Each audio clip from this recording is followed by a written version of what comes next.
And welcome back to another episode of Ellevan Wins Podcast. I'm your host, Ellevan. My name is Winnie. And today, congratulations. You are so lucky. We are so lucky. This man changed our life when he came onto the podcast. We're going to get deeper into the reflection that he's caused in riveting our worlds. But first, I want to let you know about our friend and your new obsession. He has a book named Bodhi and the Brain. In the Brain. Sorry, I wrote that down wrong. I'm a little bit high. Bodhi in the Brain. He's developed an incredible Yinergy meditation that affects your brain in incredible ways that we will get into. He started a non-for-profit, Bodhi Mental Care and Wellness. He's doing incredible work to increase humans' happiness on Earth right now. And he's a lead facilitator in Integral Mastery Academy. Please put your joints up, hands together, and open your hearts for our friend Morgan O. Smith. Thanks for having me. Yeah, welcome back. The last time you were on the show, we were called Disciplined Stoners. That's right. And we've evolved the name. The show's pretty much stayed the same format. Yeah. But it's great to have you back. We're at the end of the year here in 2025, and I couldn't think of a better person to have a conversation with at the end of a year. I'm very grateful you're here. Thank you. Well, thank you. Thank you. And it's the in-between time where we don't know what day or time it is, you know? No clue. In between Christmas and New Year, just... Yeah, I didn't even realize that I made it like a Sunday. Yeah.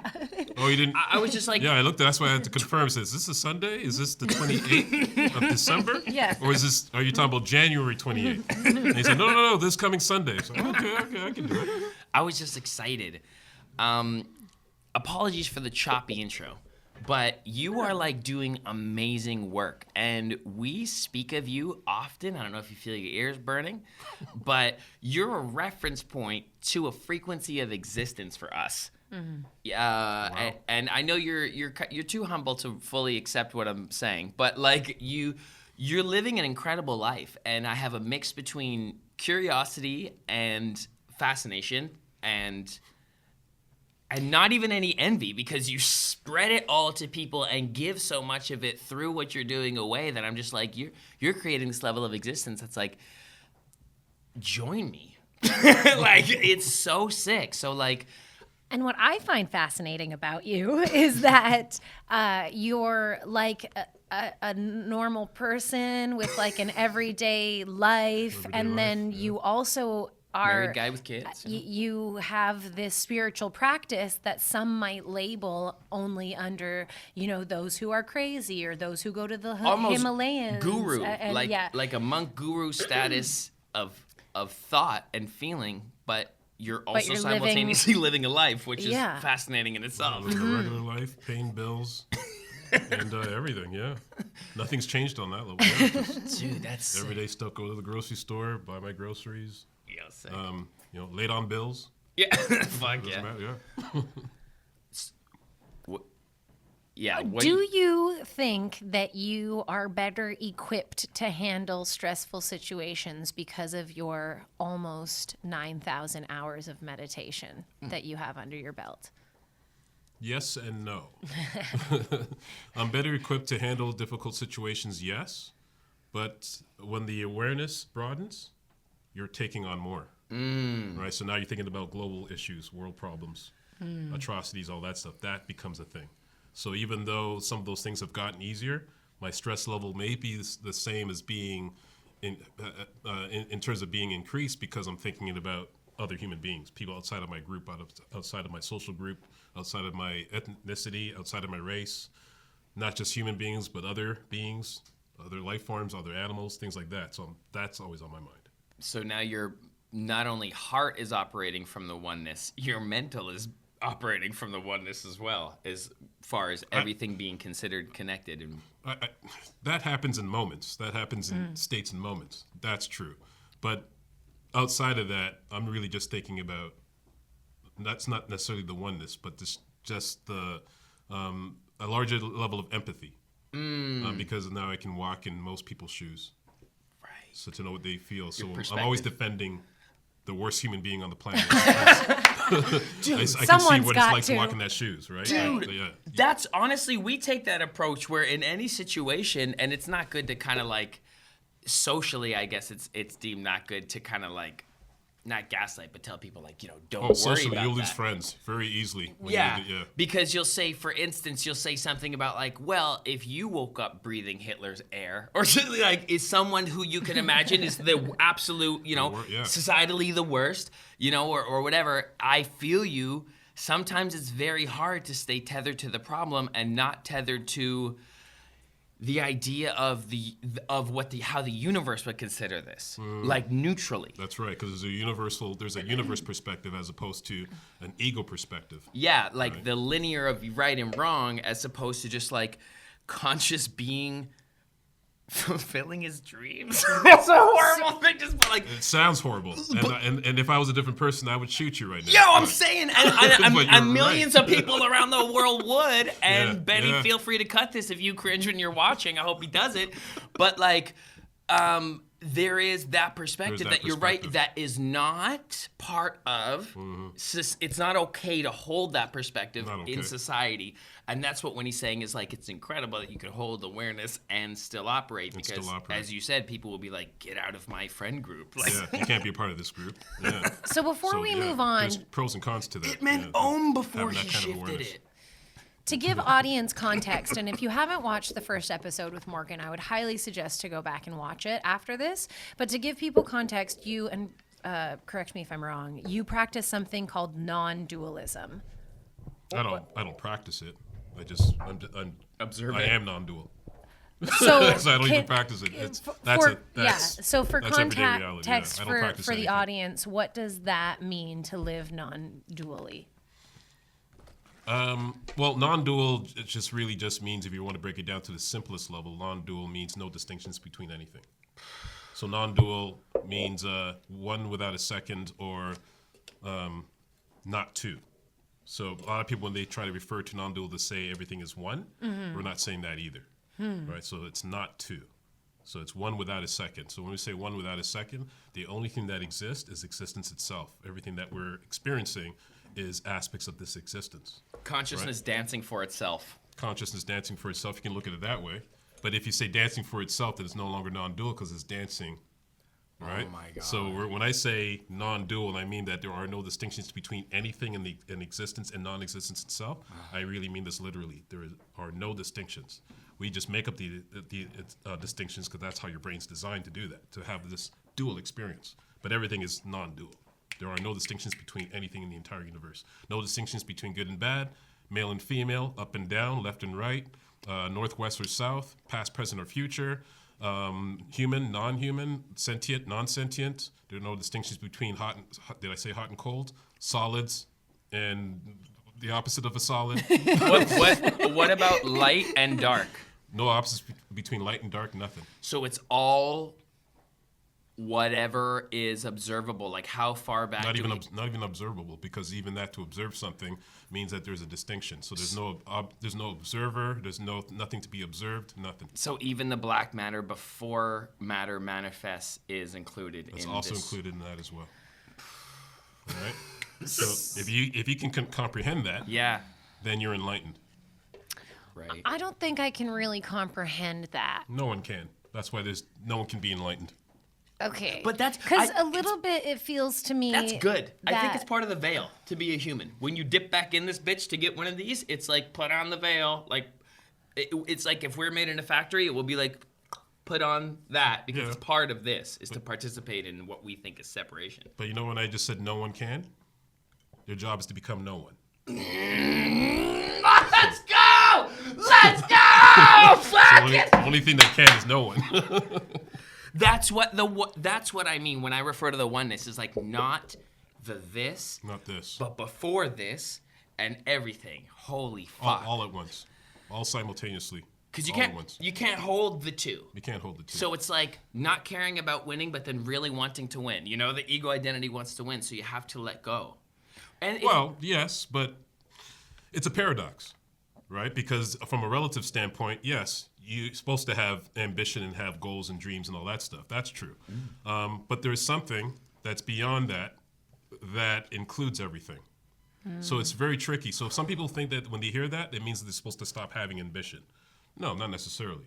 Right. It's just Everything that you're doing as a human being, as an individual, is one and the same with the thing that's watching, and it's also one and the same with the thing that can't be watched. Because it can guide you into things that weren't there. Like, so we signed on this like good friend, right, with this company that we're working with, and she's getting these new retailer accounts. He's like, and I ain't never heard of these. And I'm like, that's because the universe is making them up for us. Like in the simulation theory, basically, the organic simulation theory, in agreement, you have to be in tandem with what isn't in the plan, what is unobservable, because there's a whole avenue of like creative quantum energy awaiting your observation to be something that you never dreamed of. So it's like, how would any of that happen? You know, like how would, like, I didn't think of Rise. I didn't think of all these opportunities of avenues that I found. Like it came to, and I think it's in tandem with what your heart's feeling. Like I'm not so bought into this matter. So that's just like, I think I'm following that concept a bit. That's interesting. Yeah, I guess it has to be rendered. Yeah. Yeah, it's not there until it's rendered based on that theory. Sick word. Yes. Rendered.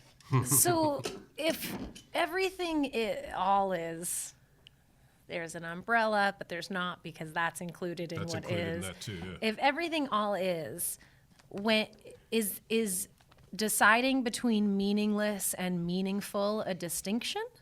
Yeah, until you have to remove that distinction as well, because even meaning and no meaning is one thing. And this is the part that people don't understand. So if they hear me say something like that, they'll say, oh,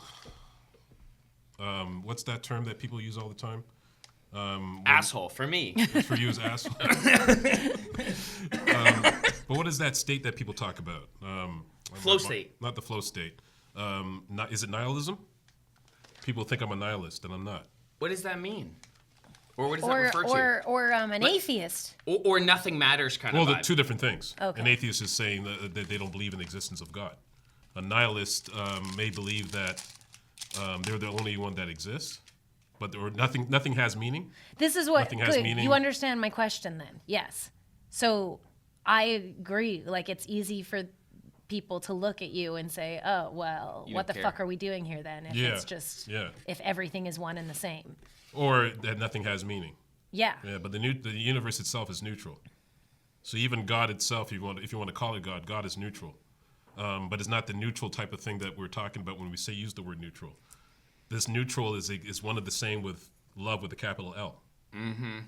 They Right? got your back no matter Yeah, what. But this thing doesn't love anything, because the very thing that is loving it is it. It's love itself. So love can be exchangeable with the word existence. It could be anything, but it's love itself. But it's But neutral. it's not in love, but it's neutral. Because as it watches everything that's happening, that it's creating in its mind, it's quote unquote, the absolute mind, Yeah. it has to be neutral about it. So if it's not neutral about things and it's being biased about certain things, everything would be imbalanced. It can't do that. So it chooses to be neutral and allow this dream to take place. And the dream is dual, as opposed to non-dual, And it's because just it has the power to do that. infinite love. It's like whatever happens, it's backed by infinite love, it Backed seems. by infinite love, but even that, you just created a distinction, which is okay, because there's no way you can speak non-dual. It's impossible. That's what I'm Right, saying, yeah. and the way that English is developed as a tool of communication, as a language, it's like it's very based in contrast, which we have to be. Like, you know, it has to be. It has to be. Like there's green and then there's orange, Mm-hmm. and they're different planets, and everything we've created about like religion, gods, demigods, frequencies, impulses, I believe it's just a collection of how we compartmentalize these energies in our minds. Like this frequency pocket and this frequency pocket.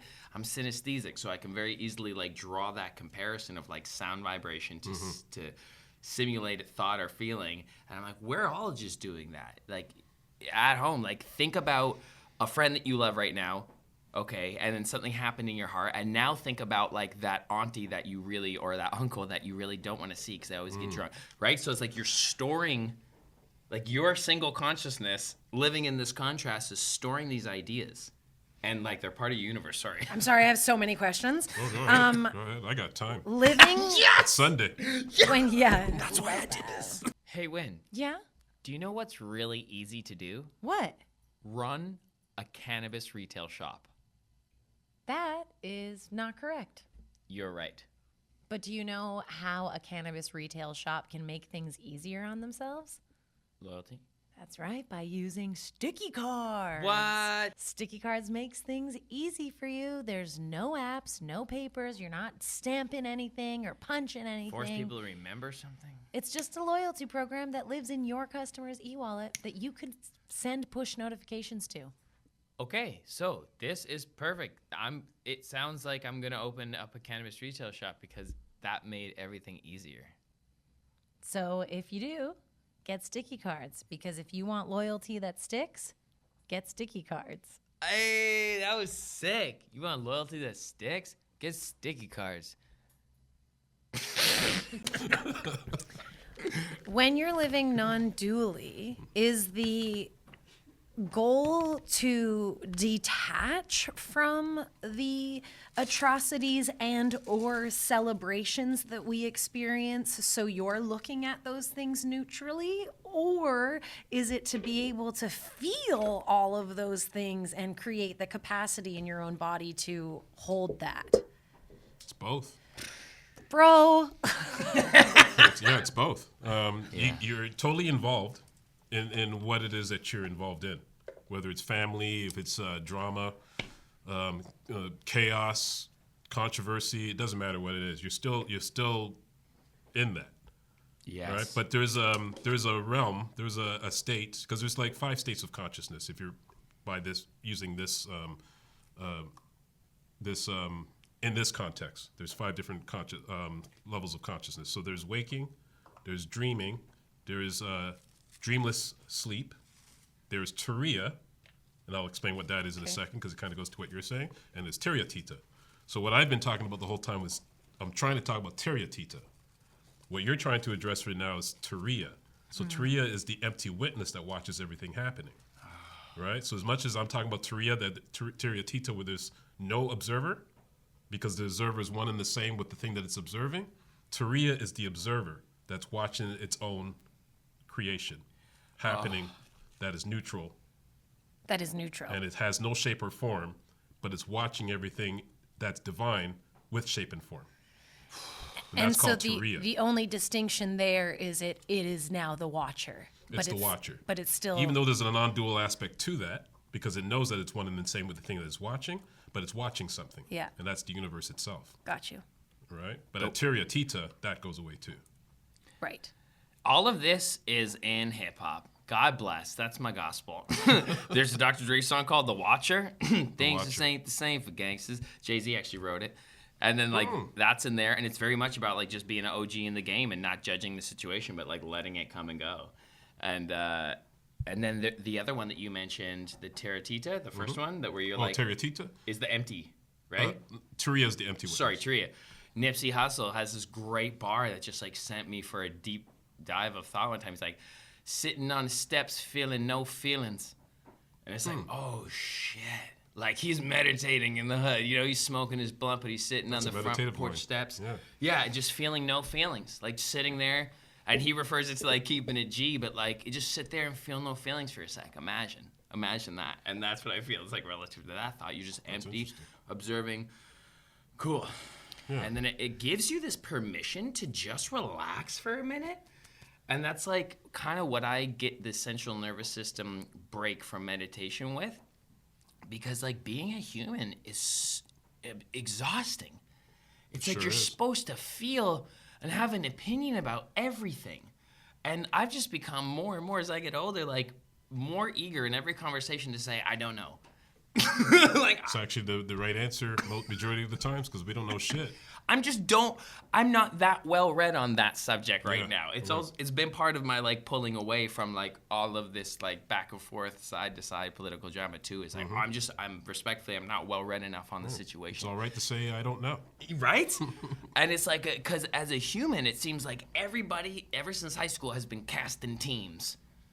That's right. Yeah, You're on my team. You're on my team. Yeah. And for me, it was easy. The first teams I really fell into was loving, but besides all the homies that did no good in teenagers because they were the ones that were not scared to skip school and help me and my mom move when I was a victim. So that's my first team of the gangster kids. Yeah. But really, the one is like, yeah, Rise is music, is musicians. So it's like that's not based in any sort of political thing. It's like, can you spit?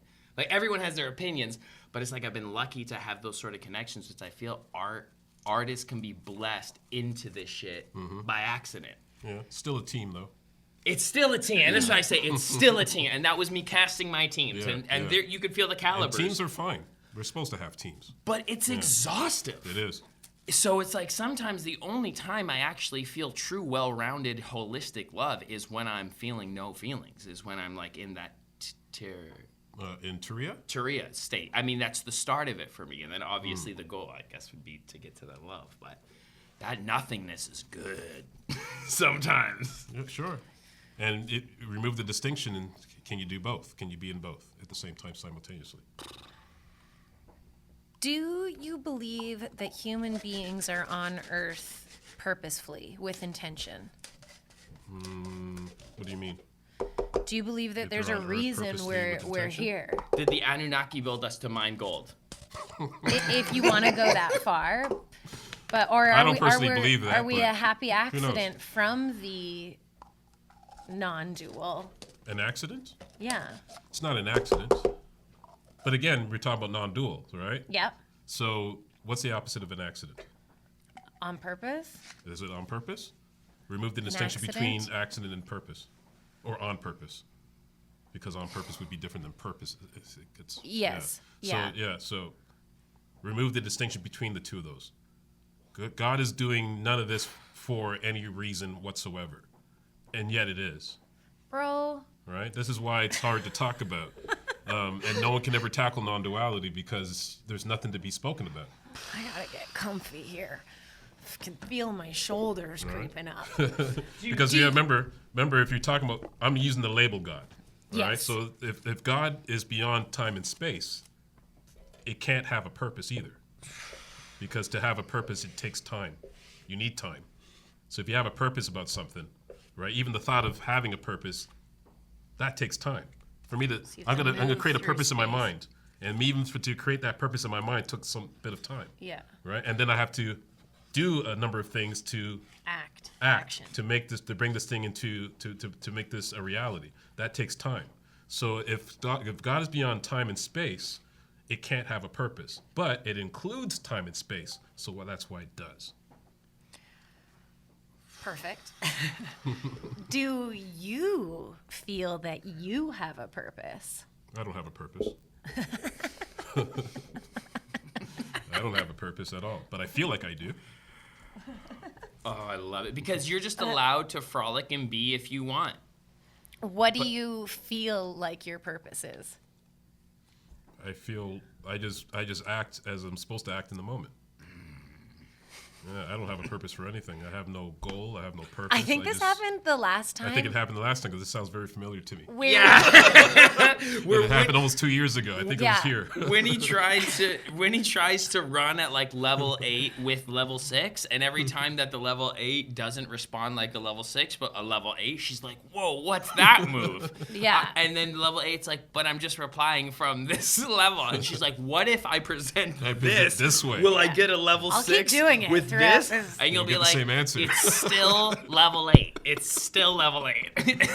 And nothing has changed since the last time we spoke. I love this. I think what's happened It helps her. Oh, yeah. Thank you. you've gotten to a place where you're able to Steady. simplify everything so much that I don't think the general population or society as it is today would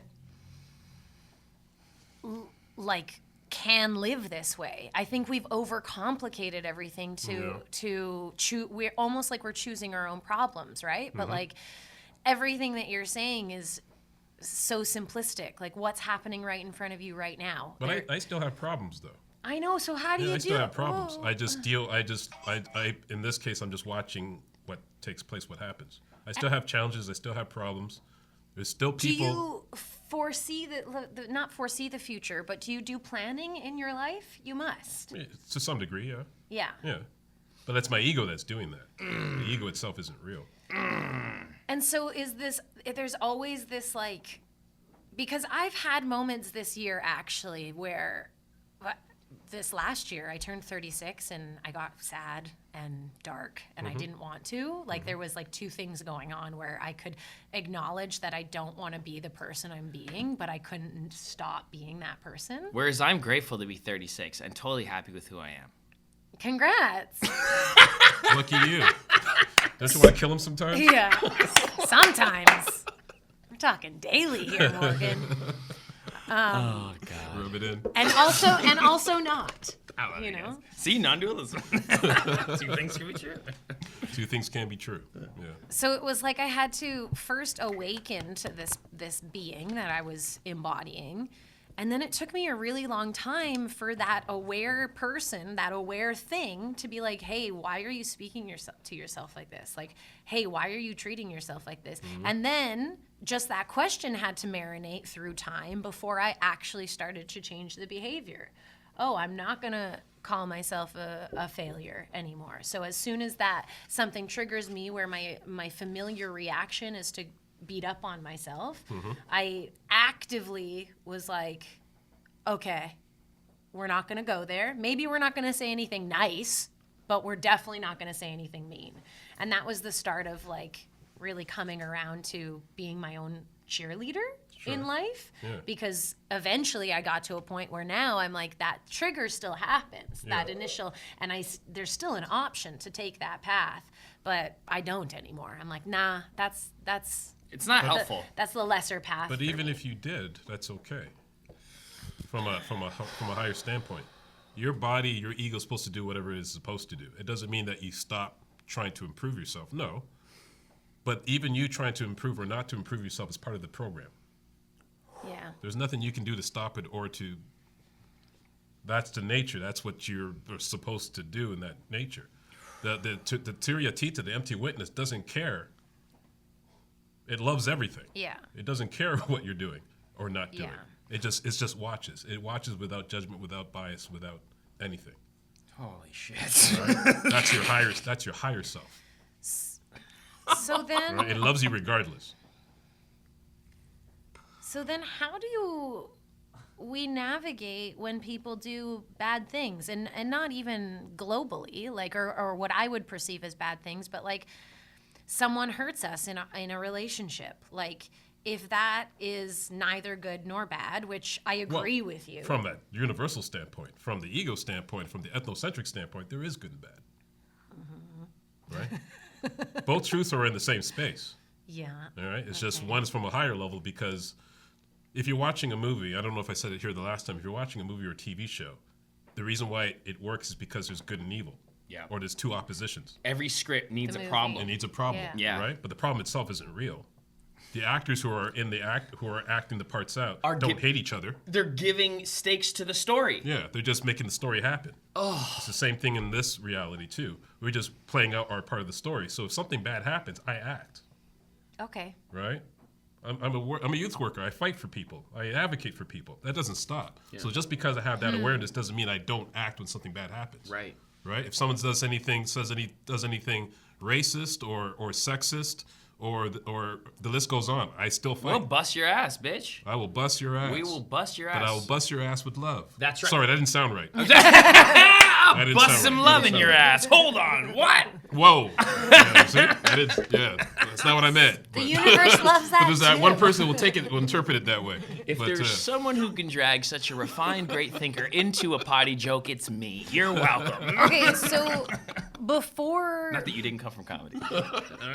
before we started filming, we were talking about like energies and auras, and you were talking about entropy, and I asked you what entropy means in the body. Can we get into that conversation a little bit? Even though for me to explain entropy, I'm going to be butchering it. Yeah. But I'll do the best I can. So entropy in this case, in this context, would be anything that high entropy would be anything that you can't use, that you can't apply to something, as opposed to something that you can apply. So let's say the example that I gave you, high entropy in this case could be this glass of water.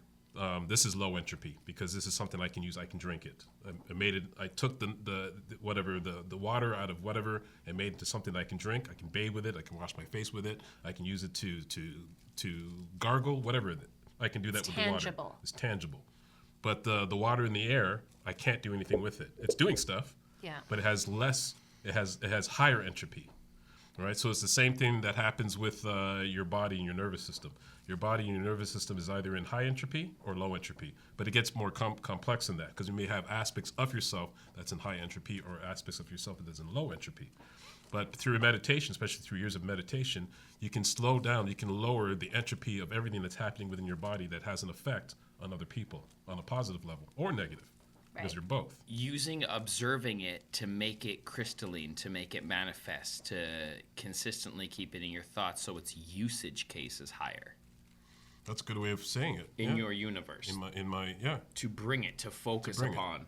Right? So wow. Low entropy in this case, everything that's happening on this planet and everything that's happening in the entire universe is happening by me. I'm doing it. But I'm not any different than you. Right. Me and you are one and the same.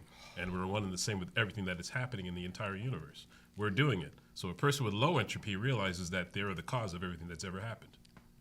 And that's how you would know if you have low entropy, you would say. But you Most likely. are. Well, most people may not know the term. Right. But They just know that they're the cause and the effect of everything that happens in existence in itself. So a human being, one single human being can have that realization that is happening. So everything that's ever happened, everything, good and bad and everything, is caused by me. I'm doing it. The subtle breath. Sorry, go ahead.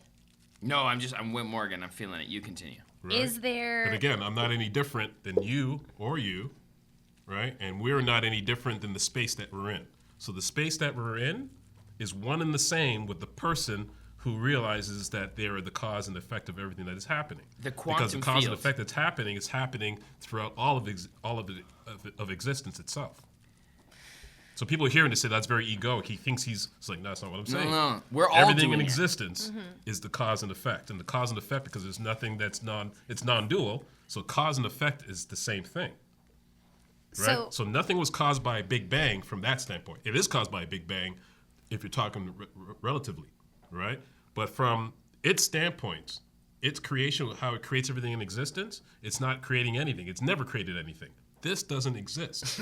Yes. It appears to exist. Yes. So Yet, existence and non-existence are one and the same.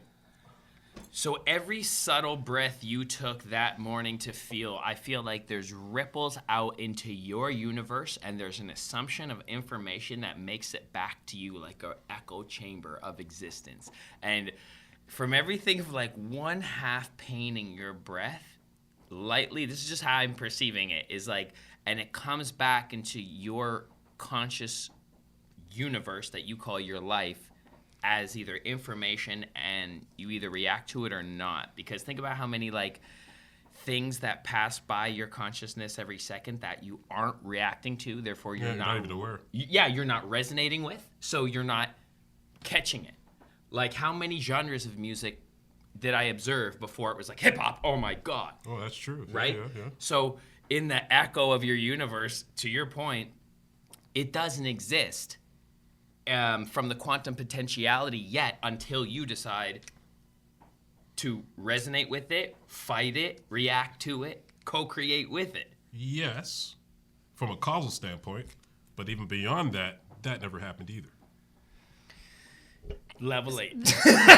Yes. Lovely. Yes. This yes. kind of None of it's happened. leads into a Yes. question that I really wanted to ask you. Even the things that happened didn't happen. happen. Sorry. Oh my Right? God. But again, remember, it's one and the same.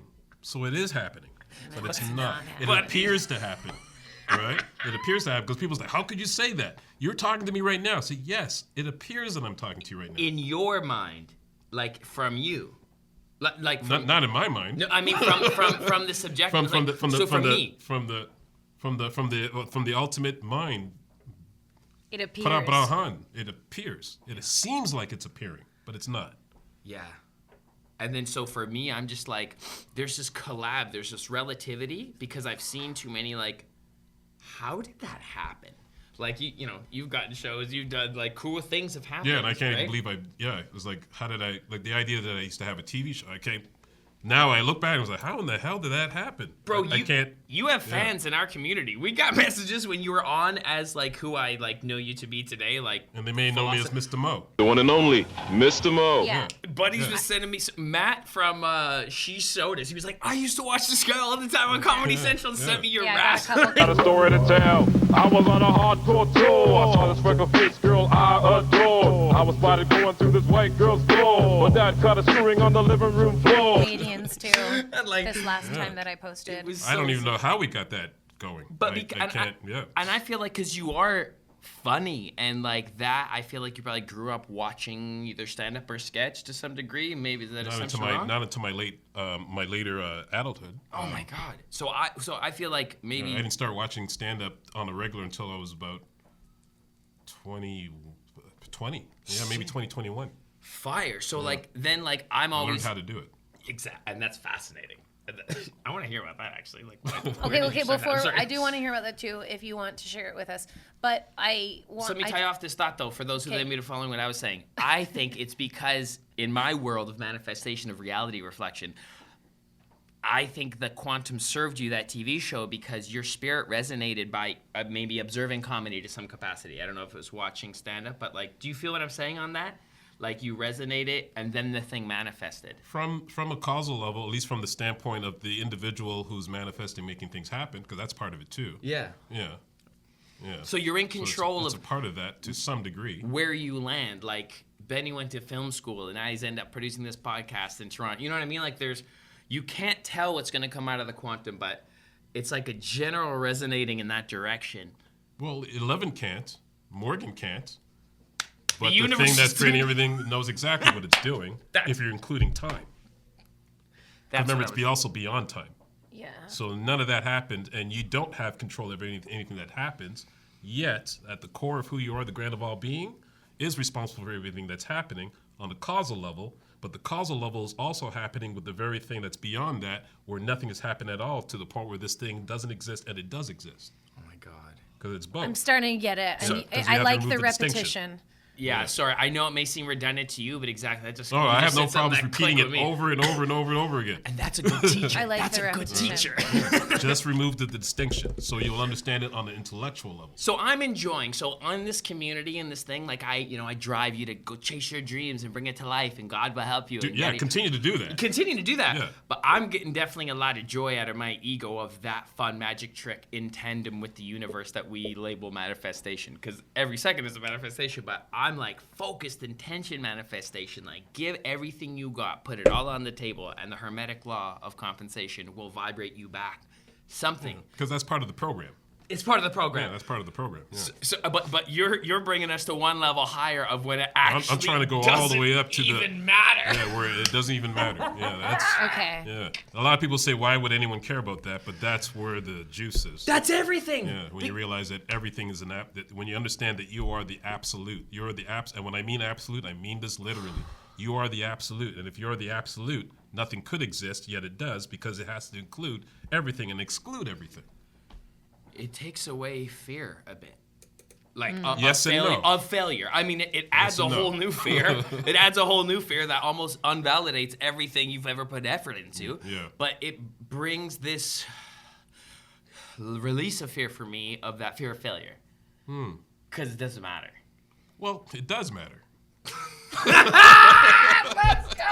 Phil, it does matter. I love this guy. Right? It does matter. Right. But remember that's the individual To working me. within a collective where that's supposed to matter. You're supposed to have those feelings. You're human, right? But you're not just human. You're beyond that. Yeah.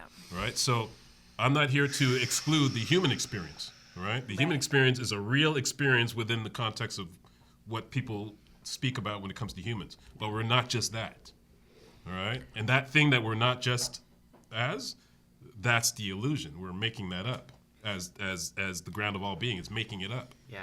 But to make something up, you need time. So that's a causal aspect of God, right? But God is even beyond causal. Oh my So God. nothing has ever happened. So all this stuff that we're doing, it never happened. It appears that it's happening. That's the illusion which they call Maya, Right. right? Everything is as it appears. Nothing is as it appears to be. Fuck. So, great. Incredible. Thank you. I find it. For me, it sounds like rubbish. I don't know. I say it, I'm like, what the hell am I talking about? But yeah. Yeah, I find it I'm a watching little myself like as I say it. listening to you. I want to apply what you're saying. There's nothing to apply. Okay, let me ask this question. Okay. Because I want to go back to when you said, to me, it sounded like taking responsibility, like I am the cause of everything. You're the cause and the effect of everything. Not just you, but everything that's happening in the entire universe is caused by you. If you're talking about from the causal standpoint. From the causal standpoint. Yeah. So, All points are true. Copy that. And they're false. Which I think I'm sort of understanding. Yeah. They're all true. Let's go from that perspective. They're all true. They're all true. So when you say, get to that point from a causal standpoint, when people get sick, and I'm talking anywhere between the common cold up to cancer that kills them, I think it can be a huge hurdle for someone to look at themselves and say, I didn't choose this.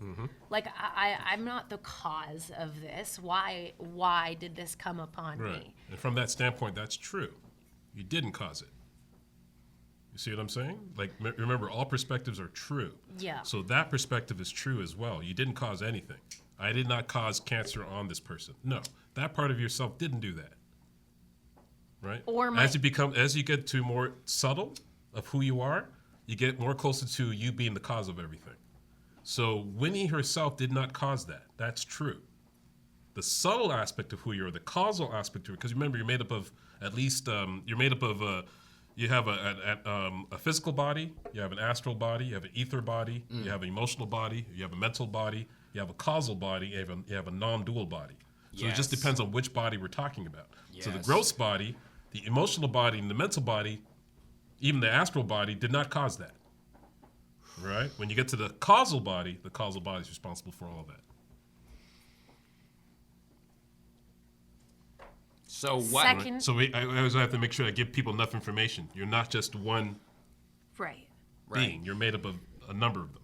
Second question. Working it, and do they all reflect each other? They reflect each other. They all work hand in hand with each other and everything, except for the non-dual, because the non-dual includes everything. Right. Okay. So that's Master Mama upstairs. But as far as the ecosystem of self, because I call it just like street smarts or being able to like size someone up. But you know that you can draw something back to someone's situation by like how they're holding energy on their body, what they're upset about. There's perpetual patterns. Like, you know, so I've always assumed that the emotional body is relative to the physical on some level. Like a lot of classic Chinese medicines will, you know, show that and be able to map that out with meridians. But like, I feel you. And there's parts of myself that I've healed in my journey of either through art or just like this sort of like self-reflective work where it's like, yo, that spiritually was not okay. And therefore, I kept acting in this way, in this behavior. So, and then once you heal that, you'll see the other things soften up, like the relativity to whatever spiritually, to the emotion, to the body. And if you can create new answers for those previously daunted areas of yourself, I feel like that's the evolution of like evolving the 3D identity ego self. And that makes sense, because that's the part that can't evolve. Yeah. The non-dual body doesn't evolve at all. Right. That's always there, just as Mom upstairs. It's also not there. Keep that in mind. Is destiny real? Yes and no. It's real within the context of Maya, the illusion. Destiny is real. Outside of that, there's no such thing as destiny.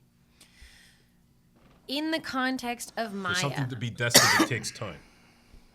Got that. You're beyond time as well. Not within Maya, though. Time exists in Maya. Time exists in Maya. So, in the context of Maya. Who's Mayan? Where's she at? Where's she at? Goober, bro. She's everywhere. And one and the same with the non-dual. God bless. Is destiny something that we choose? Like, is there a path that we choose before we've manifested into these physical bodies? Like, do the choices we make matter? Yes and no.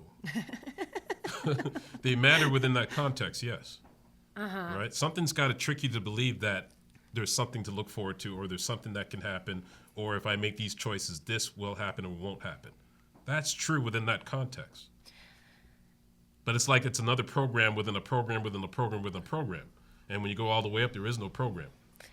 How do I feel less bad about failing or not succeeding at what I want to succeed at? Yeah, ask it straight up. Just let go. Just let go. Oh my God. Let go of everything. You think that in your mind, you think that being Winnie is the most important thing on the planet. That's true. And it's true from the egocentric standpoint. It is true because that's built. You have to survive. Yeah. You have to think that you're that. Okay. Is it true though? On a higher level. Yeah. I think. Does someone on another planet care about Winnie on this planet? No. How could it be true? It's true from Winnie's standpoint and, Right. and the people around you, right? That says, there's people who depend on you for whatever reason and they want you to live and survive and have the best life ever. That's true. Right. But it means nothing to people outside of your circle and beyond. This guy's a healthy dose of mushrooms, man. Yup. I am tripping balls right now. I actually am. Like, I've only had a couple puffs today. Like, Here you go. This will help. No, I know, but I'm saying the energy being around you, like, I get it. Like, I know why you don't do drugs. Like, You don't need to. yeah, like, I'm vibrating. That's not true. I don't smoke weed. It doesn't mean I Hey. don't do. And Well, you Hey. were, well, I the have last done time my- you were I've done my on, fair share. You've done your fair share, Yeah. but not, I guess in this, like, currently you're not doing drugs. And when it seems, outside looking in, when you do drugs, it's a, like, holistic, therapeutic. it would only be an entheogen. Okay. Yeah. which If I is- do decide to do it again, it would only be entheogen. Other stuff like hard stuff I've never touched in my life. Like When you you Weed I say- said, haven't smoked. I haven't done weed. Gosh, how long has it been? Too long. Maybe almost 20 Morgan. years? No, that's not true. come I've back done it. to the dark I've done side. it. I would, but I feel like that all the time. yeah, you don't have honestly to. don't need to. Yeah, I don't need to at this point. But yeah, and other psychedelics don't affect me anymore. Yeah, that makes sense. Acid? Like, shrooms doesn't do anything to me. Acid would still do something to me. It's very but fun. shrooms doesn't do anything to me. Acid is fun. DMT doesn't do much to me, and DMT, 5-MeO DMT does very little. Yeah. Does a lot, but not in comparison to what it used to do. It can probably just like show you what you're already feeling. If anything, that. yeah, if that, Yeah. What is your definition of death? My definition of death would be Yeah. the same as anyone else's. To cease to exist. To cease to exist. But Hey. that gets a little tricky, right? Because It was gonna get tricky. when we talk about physical death, right, that's not the actual death. No. No, that's just a stage. Right. A stage of evolution of your being. Right. Right. So when they talk about actual death, they're talking about no longer existing. Right. But there's different stages to death. So what we call death when the person passes away, and I'm saying this, my father just passed away a few weeks ago. Oh man. Right. So that just happened, but there's something that still lives on. Yeah. But he could get to the place, if he hasn't already, where he can like not exist. But when you're at that point, you don't exist. Remember, it's non-dual. So non-existence is the same as existing. Do you believe in reincarnation? From the Maya standpoint, within reincarnation is a real thing. Because the consciousness has to go somewhere, and we continue to be, even if we're not physically expressing. Well, the consciousness doesn't have to go anywhere Right. It can because just it's stay. non-local. There's nowhere for it to go. So Yeah, it's non-local. It can't go anywhere. It can only just be. And so when it is just being, it creates what we may consider to be time, space, location, and all of that. This guy needs a pat on the back Yeah, or sorry, something. thank you. It's all good, bro. Thank you. This action is a personification of what you are spiritually too. Thank you. So this is our fun little tool. We're I'm basic. sorry. Yeah, because Go ahead. she may not be. Yeah, she's Sorry, not I'm finished sorry. yet. I'm hearing that there's no right way or wrong way to live in the all that is, but there is right and wrong ways to live within the step down from that. It depends on your environment where you're living. Some things that we consider to be wrong or right may be right in that environment because in that environment that's needed. right? So that gets tricky. It's just when you're in the Western world and we look at things a certain way, we may look down on other people's practices and cultures. But try living in that environment, in that culture, where that thing may be necessary for for themselves and for the people that they have to support. So it just depends on what we're talking about. So I'm at the place now where that doesn't matter to me anymore. I can see and feel and understand why a tribe or a group of people live the way they do. And they may not even understand this way of living, right? That means nothing to them until you reach a place where you become world-centric and you can walk in the shoes of any life form. That obviously requires a big capacity. Like that for me, there's paralysis there. Like if I'm gonna open myself up to like feel everything, like that's too much. It is too much for Winnie. Yeah. But it's not too much for your the empty witness, and it's not too much in any way with your non-dual self. Am I dishonoring the non-witness or the non-dual self when I choose to shut off? No, you can't dishonor it because you're not the one that's doing it. The core of who you actually are is what's doing it. You can't get it right or wrong. It only appears that you're doing things right or wrong. Right. I'm good on this. I'm vibrating high. It only appears that way. So it's you're matrixing the shit out of everything right now. What do you enjoy the most? Just as a human, what do you enjoy doing? What do I enjoy the most? Yeah. Outside of spirituality? Yeah. Or, I mean... Well, sex is one of them. Yes! 1,000%. Top of the list. Yeah, it's good stuff. Most. Yes, especially at the tantric level. Yes. Dialed into the whole system while participating in physical acts would be like the benefit of that. For the small percent that's able to do that, yeah. A lot of... Yeah, most people have never done that. He's been married 30 years. I don't know what the trend is, but I think it's called NoFap. Is that the trend where Don't jerk off? men stop masturbating? Yeah. Because masturbation has, I guess, been linked to... I don't really know. I'm not It's really like your sure life force. What... There's something with the Jesus story of like sacral fluid that goes up your spine in 33 days if you could hold it for 33 days, and like the story of like Christ consciousness is apparently because of no fapping. Even though I don't believe that's true. Yeah, I don't at this point, bro. I've had sex and the very next day still reached oneness of all being, and I had sex the day before. So I don't know if that's true. God bless. No, sex, but I think she's referring to specifically a one-on-one game with yourself. So I think an interaction with... To not to masturbate. Yeah, I think an interaction with another being is fine, especially if there's love involved, you know? Well, but it depends on the practice, though. Right. Because if it's from the Taoist practice, you can masturbate as long as you don't ejaculate. That edging, I've practiced that a little bit this year. It's crazy. You actually feel charged up. My worst nightmare. Because blue balls, you feel it in your male uterus right up here. You can, that's true, but within their practice, they have a practice where if you can work yourself up, where you would masturbate and you bring yourself to the brink. Yep. And then you stop, you contract that muscle. Yeah.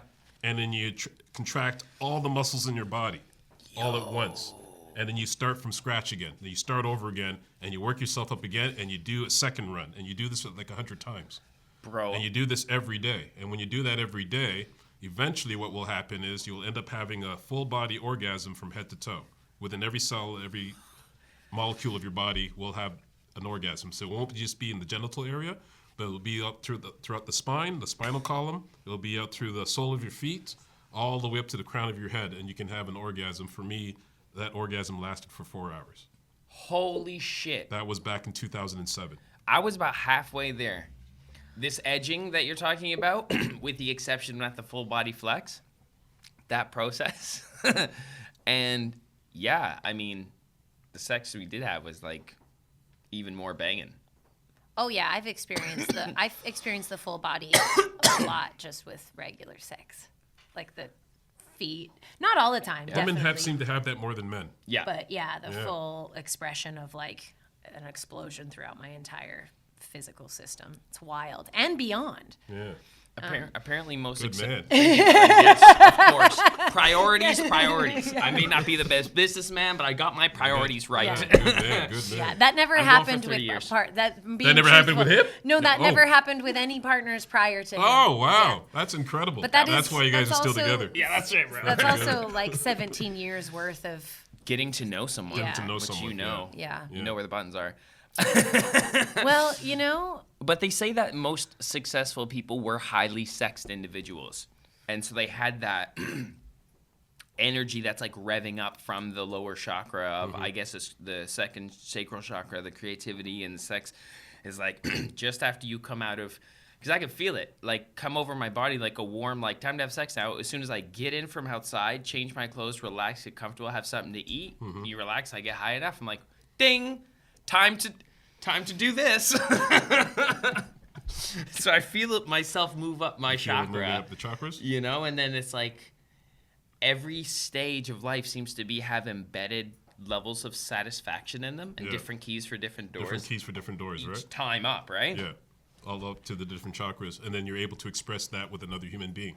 And if you can express that with another human being and that person is doing the same thing that you're doing, that can become a non-dual experience between two partners. So I'm not talking about the ultimate non-dual. It can get there too. But we're talking about the non-dual between two people where there are no distinction between the male or the female. And the male is experiencing everything that's feminine and the woman is experiencing everything that's masculine until it becomes one, to the point where you're not having sex anymore. You become sex. and that's what And that could be part of the whole The everything. tantric. Well, it can get to that level. Yeah. It can get to the level where two people can become one with the whole entire universe. That can happen. Most cases, two people are just becoming one. To become So you can call it metaphysical sex. So I would say that's that. Remember I said like frequency pockets that we choose to like, as linear conscious beings, we choose to like either fully envelop or be a collection of different frequency stimulations. I feel like moments that we've like fallen into that, or like, you know, potentially what you're going for there is like full embrace of the serpent energy of sex. That is like the tantric energy where you're basically in one constant flow. But I also have to make it clear, too, because people who practice Tantra will say that sex has very little to do with it. That's true, too. So it gets tricky. There are different practices of Tantra, and there's a lot of arguments there. But sex between two partners is a part of that, at least with the traditions that I've researched and I love stuff what that you- I practiced for a brief moment. Because I haven't practiced that form of sexual kung fu since that year. I've never done it since 2007. I remember stopping after that experience happened. I had it again a few other times, but without the practice. But it's helpful to have. I like any fortuitous. And I could never find a partner who was willing to do all that with me. So, Right, yeah. that sucked too. So I had to learn how to do it all by myself. True. So yeah, fuck. I like how you said about when you get there, the male experience female and the female experience male, because through like interfacing so consistently with someone, I feel like it is easier over time to like drop that boundary. Like when you're first with someone, there's like this ego, like wall after wall of like not letting someone in, right? That's right. And like men are so afraid to be Vulnerable. gay. Yeah, like vulnerable. I didn't know he was going to go with that. He always does. No, I'm saying. But you're hitting something that's very true. Like, yeah, like it's like we want to remain. No, and both are true. What you said, vulnerable, and I say gay. It's like we meant the same thing. But we are afraid of that. But we are. Yeah, we are There's afraid a of. deeper level the deeper level of being homo. My mind's blank. Yeah. What's the term? Sexual? Not homosexual. Being homophobic. Oh. Of just being homophobic. There's different layers to that. Not realizing that at the lowest level of your being as an individual, there is no distinction between heterosexual or homosexual. Yeah. So you're both. Right? A lot of people are not willing to admit that. Yeah. But at the lowest level, you're neither. Yeah, the deep reflection year after year as a man, I'm like, there's way more potential for bisexuality to express in ways that men would never look at. You ever see bros or sports teams and all the touching that goes on? Like, there's definitely closeness and intimacy with men. It's just like kind of like masked as something else. That's very true. You can't stop it from happening. Like, anyway. Guess what? Surprise. So let's run with that with a little bit, because this is fair and true for both sexes and everything in between. When you're stripping the ego, because the ego has many different layers that people hardly ever addresses about the ego. There are many different layers to this. Yeah. So when you go down from the ego, because ego means self, right? So all the things that we do or experience, those are egoic aspects of the ego that we're exploring. Right, so you can strip yourself all the way down. So one can get to the level of awareness where they realize that I am making a decision to be a heterosexual male. Yeah, that's what's okay, is to get there and be like, oh, I've formed this identity that is relative to this. I've developed this taste for women. But underneath it all, for whatever reason. And my mom fed me that, like, star boy shit. Like, you're the lead in this movie. You get the hot girl. You come out on top. Like, this is the kind of girl I want you to bring home to mom. Look, or to your parents. I did all it. That stuff is part of it. I nailed that shit. First relationship. But, like, truly, when you explore yourself deeper, you're like, you could have found happiness anyway. You could have found it anyway. Yeah, like, that's, I think everyone has the potential for bisexuality. It's just like, what position are you in? Like, I was in the privileged position to have access, right? It's like, however your life manifests. I chuckled inside when you said the position that you're in. I chuckled. I was trying to play it out. I was like, I can't believe this guy's throwing in positions. Subtle. Right, back, side to side. I'm a rapper. There's bars and everything. I know what your boyfriend's up to. He's so subtle. I was like, hold up a sec. Why are you throwing that word? God bless. Anyway, yeah, but there's layers to this stuff, and it's very uncomfortable for the average male to go in those layers because most people are homophobic on some level. Yeah. So it threatens their idea of being what they think they are. But you're making the whole thing up. They're distinctions, right? But you're making that up. You actually made that choice on that unconscious level to go that route for whatever reason. Yeah. Yeah, being a dude in hip hop and also having gay friends, I've brought some rooms together that have like not talked to each other, and I was shocked, and everyone was the same color. and not talk to each other because of sexual one was orientation. Gay, and I was damn, like, holy, like, and I'm the through line. So, I felt that energy, like, on both sides. I'm like, this is really too bad. Like, this is, like, really weird how there's just this misunderstanding that we're all so different. But Huge we're not really understanding. Because you just want sex. With that too. I know you just want sex, and I know you just want sex. Yeah. And someone doesn't want sex, and that's okay too. Yeah, sure. Yeah, there's exactly. Okay too, there's all types. But I'm just saying, like, you just want dick at the end of the night. You just want vagina, and like for me, that doesn't pose a problem to think about like who you are. But there are some social culturing positionings that don't allow men to explore that because they're like, I will be kicked out of my church, like I will be voted out of my friend group. But what's happening on a primal level though? Why are we like that in societies? Exactly, because we to stay alive and to survive, we need each other. We've become community-based from a primal level. It's like the villages. So wouldn't it make sense then? Wouldn't it make sense if we need each other at a primal level that we would be more accepting of a diversity? Like we've seen through nature. Well, not all. I guess not all. But how would you procreate? Well, the ones who they're not everyone's gay. But the numbers back then were smaller. Right. Yeah. So the survival rate was necessary at that level. Men and women, but it's never gone away. Get it on. Do you see how beautiful some gay men are? Right. We needed those motherfucking shoulders in our genetics. Hey, I don't care if you're like assholes, you big sexy fucker. Get your dick in this vagina so we can have more of those. Especially if it's a matter of if there's wars happening around the place, and I need to make sure that I have the stronger army. Those things are necessary.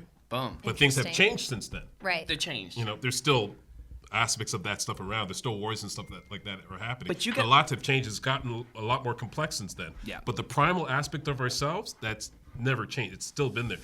things are building on top of it, and there's it transcended itself, but it still includes the primal aspect of ourselves. Yeah. Why a lot of us are still that way. Right? Even though there's 2 dads in Manhattan raising the best little boy you Right could now as we ever know. speak, You right? know, Yeah. things have changed. It's So sick. Winnie, as the human, wants to stay open to new concepts, wants to learn from younger people, the new generations coming up. But they're I little wanna, fuckers, you know. I want to better myself. I want to get healthier. I want to stay active. I want to eat better foods that nourish my body. I want to read things that nourish my mind. That's the ego. That's the ego. And so when my ego looks at people that aren't doing all the things that I think are a really Good. divine pursual, you know, like I think they're really, I feel as though I'm heading in the right direction and when you I'm should do them. implementing these things. And then I look at someone who I say, hey, you could really benefit from the things that I'm doing. And we get preachy. You get, And they don't do it, and they, in my egoic mind, they seem to diminish, and they eventually die, as we all do. But I feel like they die with maybe like They give some up. sadness or hate or something in their heart. They give up. And yeah. so I'm looking at those people being like, you could have done it differently. You shoulda, coulda, woulda done it differently. in this reality, but what did they make another choice in an ultimate reality where they did follow your advice? Is there another reality Other where you didn't have that dimensions. advice and you ended Morgan, up in the same? Morgan brought in other dimensions. That's facts. Different timelines. right? Okay, nice. What if you became aware of all of that? Do you judge people, would you say? I judge people a lot less, but I still judge people. Yeah, Yeah. How that's can you not? that's a human thing. Right. I Yeah, think you it- couldn't stop doing that. Yeah. But I judge people less. When I judge people, it's still coming from a level of. I should have turned my phone off. It still comes from a level of compassion. Right? You can do both, because I can judge you and tell you that you can do better. Yeah. And not do that with any malice or anything like that. I just want you to do better for yourself. I have to judge you before I can Right. So there's get to that point. there's survival techniques and stereotypes too. There is what? Survival techniques in stereotyping people. Like it's Explain. like Right. That's actually a good point. they're not all right, and most of them are outgrown. But I'm saying the paranoid instinct of humans to like label something just for like the instincts that we have to like, oh, you go down that pathway and there was a tiger that time, so I'm gonna like label that as like not safe. So like we can perpetually see something and like identify that as a threat even though it's not. Like that's not the reason why that, you know, but we've been given examples so many times, or someone told us that and we believe that. Most of them are definitely racist. And then you explore where that voice is coming from, and then you understand biases and prejudice have been caked into so many mainstream ideologies that we've been almost forced societally to play into. So And yeah, you still should tap into that part of yourselves when there is a threat. well, that's what I'm saying. Right? So like 'cause you, sometimes it is a threat. it's okay. So exactly, I just gave the thoughtful disclaimer for PC land, and we need that. But like facts, there's street smarts and intuition sometimes, and And you have to put that into play as well. being PC isn't always like time to save your life intuition right now, and sometimes being safer is better, or sometimes just like, you know, giving yourself different options is better if you sense something like But that's what it is. Options. options. A less racist person realize they have more options. That's it. Yeah, as opposed to a person who thinks they have the one option and there's only good and bad, where one could have options and I have many other choices that I can pick in any given moment when needed. Well, like boxing, it's like you think you have the shot and you throw it all into it with, well, just imagine, you never see a boxer go like this, right? Like they always got, because you don't know, there's another option. another You could be option. going here and oh my God. So it's Yeah. like, yeah, that's sick, bro. Yeah, Options. that's why awareness is key. Is awareness and intuition the same thing in your definition? No. Okay, talk about intuition. Morgan, intuition, go. I know, go. It's like I don't know. I don't have the answers for everything. Guidance? Intuition. Is it guidance or is it made up creatively in our imagination? Or is the one and the same? It's. I don't want to say it's one and the same, but I was going to say it's both. But I don't want to say it's one and the same in that situation. But to be intuitive, that there are things that are happening that a person can become aware of, I guess you say in that sense, where they have a sense of knowing that something is about to happen. Yeah. Or something can potentially happen. And It takes a level of intuition to do that. Is that coming from the non-dual and or the quiet observer, or however you defined it? You can say Everything that's happening in existence is happening because of this non-dual non-dual presence. So it has its fingers in it a bit, or we're tapping into. like it's guiding us. Look at it. No, it's not guiding. I wouldn't say that. Because it couldn't be neutral But if it was. I'm getting plays from a coach that I didn't think of. No, it's good. It's good. I'm glad that you're bringing it up. I'm just challenging the thought. I love it, please. Yeah, I'm just challenging the thought. I love it. So I don't want to say it's guiding you because you got to remember it's non-dual. For it to guide you, guiding you for what purpose? Oh, There have to be something outside of it for it to have a purpose. That's right. You know what I mean? But if there's nothing outside of it, it can't be guiding you because guiding you to what? And plus, Yes. it's That's the what I'm one saying. thing. Exactly. And for it to guide something, there has to be something that's distinct from the thing that it's guiding. Yeah. And it's not that either. Well, it is that too, but it's, Yeah. you know what I mean? So there is nothing, it's not Whoa. pushing you to do anything. It's not pushing you to be a better person per se. These are the things that just happens for this thing to exist and to not exist. These are things that just happen. So everything is just happening. Yeah. That's trippy, man. Yeah. Oh, God itself is not trying to get you to do whatever so that it can fulfill a purpose. Because if it's so powerful, all powerful, why wouldn't it not just do that? yeah, why wouldn't it? But I yeah. feel highly Right, so- favored. I feel highly favored to be here. Is that And just you because should I'm feel grateful? that way, but that's part of your survival mechanisms. You should feel that way, Facts. right? Sex. Something stops us from killing ourselves. No, I just want to get away from that feeling. That's really Yeah. it. So much, like, I preach gratitude to people like it is like Christ in fucking 1901. Like, it's just like it's let my heart go and like no more of those dark thoughts. And you know how you feel when you have those dark thoughts. Nobody likes them, No. right? No. But they happen because everything happens in waves. Everything happens with peaks and valleys. Nothing is the same. Nothing is ever the same. It's forever changing. And that thing that's forever changing is always the same. I'm pivoting a little bit, but I know you can handle it. Why do I sometimes look out at people and they have what I want? And They have what you want. and Give me an example of I- something that they have that you want. yeah, they've gotten, they've achieved, they have something that I want to do, achieve, have, grasp in my lifetime. In your lifetime. Ellevan saying a TV show. Is that one of the things that you want? I do want a TV show. Yeah. I've always wanted a sitcom. You deserve one. Or a dramedy for sure. I want the whole experience of being on set with the same crew for Your family, an your film extended family. amount of time to create a character out of to be the first to do a character. I think is something that's very exciting. Sure. All egoic. I love it. All egoic. So I'm good. I'm looking at someone and I'm like, oh, you have what I want.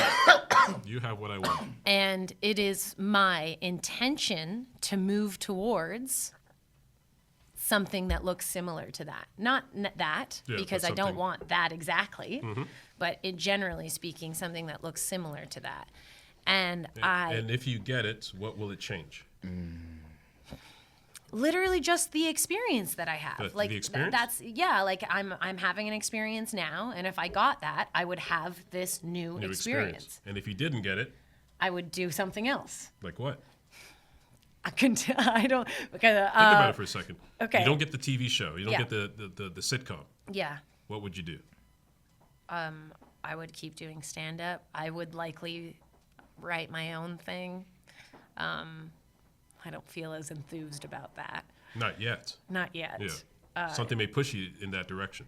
Yeah, like honestly, I feel like I'd probably do it myself anyways, but like it's not as romantic in that way. Right. And many people who got their sitcoms did it that way. That's It's the never fucking romantic. truth. That's all I need to hear. Right. I'm Never romantic. Bro. Talk to people on the other side you and filled the work your- they put into your- it. your Because we care about the purpose. result, Yeah. right? Yep, There's people who put totally. in time and work into those things. Yeah, I don't think I've ever been as honest with that just now. That was the first with like, oh, of course, like hire me and make it easy. You provide everything. I just show up and do what I want to Yeah, do. it seems that way, but Yeah. when we had our TV show, that shit wasn't easy at all. Yeah, okay. Some of the worst times of my life, actually, when I think about it. All right, when I think about it from that standpoint. Yeah. Now, when I take it, I can look at it a certain way and be Right. like, oh, I'm honored to have was- that. yeah. But there was some difficult times dealing with that. Sure. The way how people treat you. In most cases, people treated me great, Yeah. right? But people in the community didn't always do that. Mm-hmm. And right, and when you're tied to community, that's everything. All right, that can ruin your life. Yeah. Right? I love you so much. Yeah, you just people with changed your jealousy, life again. right? Thank you so much. People with jealousy. Yeah. They affect your daily life. They can make your life a living hell just because of them being jealous. Maybe wanting the same thing that you want, just they're more envious about it, Yeah. right? And it will ruin your life because you have something that they want. And that can make your life miserable with a TV show or not. Yeah. That's why you got to stay strong and just focus on the next creative thing. You're sitting in one of those things that You're are, sitting in it, yeah. are one of those things that like, There's a lot of people that want a podcast right now. yeah, and it sucked. They envy you for it. And I had to edit Right. so long. It's only this year we've had a Benny. And it does. Thank you, Benny. It really Yeah. sucks. Thank you, Benny. Love you. Snaps for Benny. And I feel you more. Thank you so much for that clarity because I do sometimes see the cycle of comparativeness and I'm like, yo, anything ever was definitely built on some fucking tears. Yeah. Like, it's just Well, like, yeah, if most you're at the definitely. top of the mountain and you're not tired, I'm suspicious. And if you're on top of the mountain, everybody wants your position, and they will do everything they can to destroy it. But then You I'm watch like, it happen over and over again. let's go, bitch. Right. Like, and then it's like, who's next? Like, that's how like a heavyweight title fighter should be, or like, you know, that's Some people are built for that. I like. I'm not built that way. Oh, Right? God. So that some people are built for that, and if you're built for that, you should go all the way to the top. I just keep. I don't want the swinging. top position. Yeah, that stuff hurts. I was never even at the top position, and wherever level I was at, that hurt. Right. So yeah, But those levels of interesting. hurt give but you. I do it again. Yeah. Sure, why not? You Right. crushed it, man. You were doing some leading edge shit when you were doing it. That's how where my mind was at the time. I really wanted to change things, so I was trying to find ways to take things that bothered me most and try to see if I can turn it into comedy and use it to my advantage. So when people stop me now and talk about the bits that I thought never got popular, I didn't realize it still resonated with certain groups of people that I said, okay, I did my job. That's So right. that's what I got out of it. So I'm glad that I did all that. So I was able to put that perspective out there. And now when I watch YouTube and all that stuff that's happening, we did that stuff first. We're not there's Tom Green as well. Tom Green, who did it bigger than anyone else. Yeah, but- And our show and a few others that were the godfathers of that. So that's where I can look back now, and it kind of put aside the shitty stuff that came out of it, and look at it at a place now and saying, but I started something, or I contributed to something that we now experience right now. Back in the day, doing what we were doing was not cool, at least not in my community. Yeah, it would right. be. But now that's YouTube. It's That's a the regular thing. thing. Yeah. Right. So- But back in my day, these were ideas that we're coming up with, and we're being innovative at that time. But it was the amount of friends and family members you can lose from doing something like that. People don't understand what I personally, as a black male, had to go through. Yeah. Just having that position.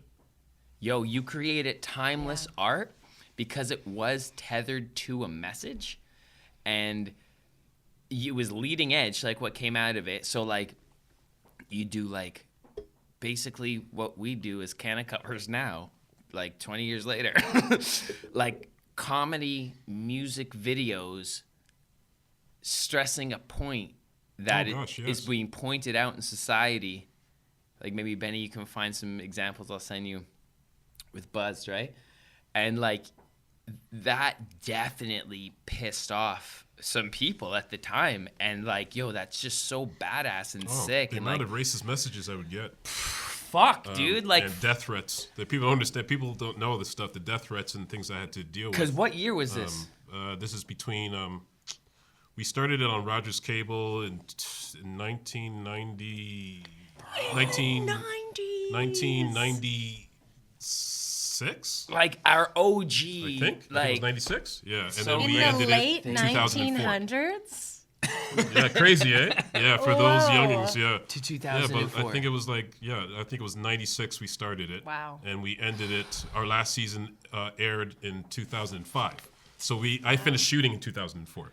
The last season aired in 2005. Wow. Bro, so like that's a heavy 10 years to like be that. And like there was a lot of change. You started during grunge and you ended during 50 Cent Black Eyed Peas. Like, holy fuck. Like, so yeah, that's really crazy. What was that like to sustain that courage at that time? Because again, like it's really hard, especially for young people right now, to understand the Oh, tension. the grind that you have to go through. It was isolating. And then with that element of almost like fear and aggression from fucking pieces of shit, you know? Like, But I probably had to go through all that. That forced me into meditation because the last 2 seasons of the show I started meditating, and it forced me and pushed me in a whole other direction. So maybe that's what had to happen. you Right. reached your like pain summit and you were like, I have to do. Yeah, this is a what a painful ordeal. I'm glad I didn't have a TV show in the 1800s. Oh, Lord. My black and white show. You know what I mean? My Charlie Chat. Black and white show, no sound. Yeah. Yeah, just Expressive. I'd get lynched. Jeez. Jesus. Yeah. Yeah, you. Because dealing with that Would stuff in that time period, things I'm sure it's a lot. I hope it's a lot easier now for people of color. But boy, I took a beating from people in the community for that show. Fuck, man. Well, thank you for doing it. Thank you for sustaining. Yeah, I had to do it. God right? bless. I had to do it. Holy fuck. Just to even put new ideas out there and make changes. That's how important it is, and that's what I'm saying. Like, there's no pussyfooting around this. When I think about none. content or creating, it's like it's tied to a statement, or like it doesn't matter, or you got to do shit from a certain perspective, or that's special. We were talking about that earlier, where you can't Have the just speak for the courage. result of Yeah. money. Yeah, Having the courage to put yourself out there, because we never got the opportunity to experience that at international level in terms of Hollywood or anything like that. We didn't have that opportunity because one of the reasons could be because of some of the stuff that I was willing to challenge. Right, that's a possibility. Oh, yeah. But that's okay. In a sense, I'm glad that didn't happen. totally. Right. Especially back into that oneness perspective. It Yeah, did I'm glad I happen. did what I did by putting myself in meditation, whatever got me to do that, that pushed me to want to achieve the highest level that I believe anyway is the highest level of what do you want to call it? Conscious evolution. The conscious evolution, that peak to understand and to have the comprehension. When I say comprehension, I'm not saying that I comprehend that right now as I'm talking to you, but in that moment you become comprehension to have that Right. experience. So whatever had to happen for that to happen, because we're talking about the causal body, the cause and effect that's happening, all that to happen as it did, it was supposed to happen. Because even in that moment, I understood why everything happened that ever happened to me, the trauma that I went through as a childhood, the abuse, the everything that I had to go through. I had to go through all that to hit that peak. So I think this is also, you may have answered it already just now, which is awesome. But if someone is experiencing long-term despair or anger or loneliness, what's something that you could say to them, or a tool that you could give to them to get that, to kickstart them out of that place where that they don't want to be? Well, I am going to offer therapy, right? I'm going to recommend therapy. People should do therapy, Nice. Dope. right? Whether they're in that space or not. Therapy can be very helpful I agree. with dealing and helping with the mental and the emotional body. Yeah, it's necessary. Everyone should do therapy, Because it brings awareness to like different parts. Because different parts. Yeah, that meditation itself may not touch, because meditation can transcend all of that, right? You still have an ego, and the ego still needs to grow, needs to heal.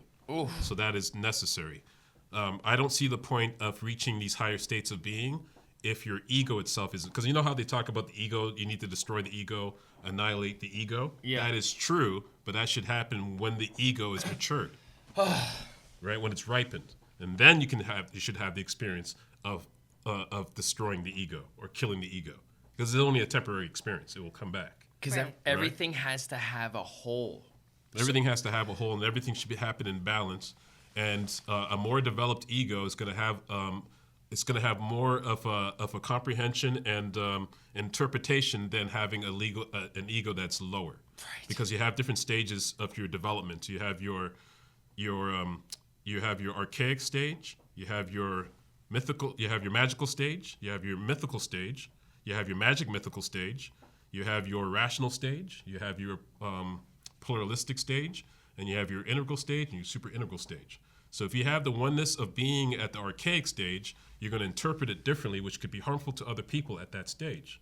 But if you have that same experience at the rational level, it's going to be less harmful to people. And if you have that stage at the super integral level, it's going to be even more and more. So I'm encouraging people for even those who are on the spiritual journey, yes, you're supposed to annihilate the ego.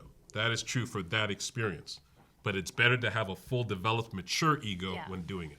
That's why some people who maybe haven't dabbled spiritually, when they do drugs and they do have like kind of an insane, intense oneness experience, really easy to kind of just knock it off and say, oh, that was the drugs. I'm going to, go back to this sort of egoic. Yeah, because after the experience, you go back to this. You go back to the current stage that you were at. Yeah, the psychological exactly. stage The you were at. vibration that you're currently vibrating at in your tools reality. to integrate that experience, then it's not going to do anything for you, most likely. So, or it may cause some harm. Yeah. Because a person may come back and says, "Oh shit, I'm God." Yeah. Right, and then they use that to harm other people. Yeah, so people have to be really, really careful with that. Yeah. Right? And if a person has an experience that I am God and have an experience that everything is God, then it's not it. At least it's not at the highest level. Right. So when you were just listing off like those different levels. Stages of psychological development. Right. I found a wonderful, as you were listing them off, I'm like, let me see if they reflect the chakras going up. And they all kind of do. And I felt like. They kind of do. Those through my understanding of self right now as it is, through probably the lens of my ego, right, if it's separate, I'm looking at on the creative approach, kind of like to that psychological like stages you were just saying, like go into the root chakra, right? And that's like that like primal one. Stage, yeah. And it's like, yo, bro, was everything okay? Like growing up, like was everything okay? And like most people would be like, nah. So you got to go like check that red bitch out down there. And when I first did that, it was like I could see there was pulsating red underneath, but it was all charcoal and ash on top of it. And then like something told me like blow it off. So I was like, and then it started to pulsate red, and that's when I started. It was when I was like my first year of meditating and first time I tried mushrooms. I was like, this by the way. Good. Me too. Yeah. Kombucha. And so I feel like as the journey went up, I was like accidentally through catching the feeling of like, what's that? And then exploring that part of my personality and character that developed from that, say, pain or atrophy of nurturing. It's almost like those stages like are inevitable to like your development to go upward with. So yeah, psychologically mapping out and addressing why you are like you are. Yeah, and that's like why that the cleansing of the chakras are important, at least from that system. Because not all spiritual systems believe in chakras. Yeah. Right. No, and that's okay. And I when I say that, I only take the time to speak that comparison because I know in the scientific field they would definitely dismiss that. I think like through my friends who are psychologists, like they just can't address untangible, like anything that's considered a fact in science has to be recreatable, right? So it's like they can't really fully work with that. But I'm like, I'm just gonna like hold that there as a backdrop and see if everything y'all got going on is like interfaceable, because I'm like, I think it is on some level. And from the level of Maya, they are real. They're totally real. Right. If you go higher, they're just part of the illusion as well. Yeah, but from that standpoint, they are real. Chakras are a real thing. Ooh, so emotions are real. If this bench is real, an emotion is real. It's just not tangible. That's right. Fuck. You just changed my category system of things. This is what you do. Holy shit, that's sick. I mean, I think we've left the people with an overwhelming amount of information here That's already. it. I didn't think we've started yet. I know. Are we rolling? Are we rolling? Hold on, can we Felt just like the intro. Yeah, can we just touch on like what he's got going on though? Yes, of Yeah. course. Yeah, 100%. And also, yeah, let's start with that. Yeah, Yeah. let's start with what's Winnie going just on had in her. your life. She wanted to line up our closer. Did you see the most recent Dave Chappelle? Yes, I did. He's like, I'm gonna set up the closer now, and it's like halfway through. Yeah. Winnie was just lining up the closer. I'm pretty good with the time, though. I bet we're over an hour at least. You are. Yeah. But I mean, what a blessing. Can we talk about the energy meditation Sure. and just like what it does for the brain? Just because I touched on it in the intro and I find it fascinating. So like, can you just tell us about this? Well, Eunergy is based on it's brainwave entrainment. It's a combination of binaural beats and monaural beats. And a binaural beat, I may have said this the last time, is a combination. The simplest level is a combination of two pitch frequency tones.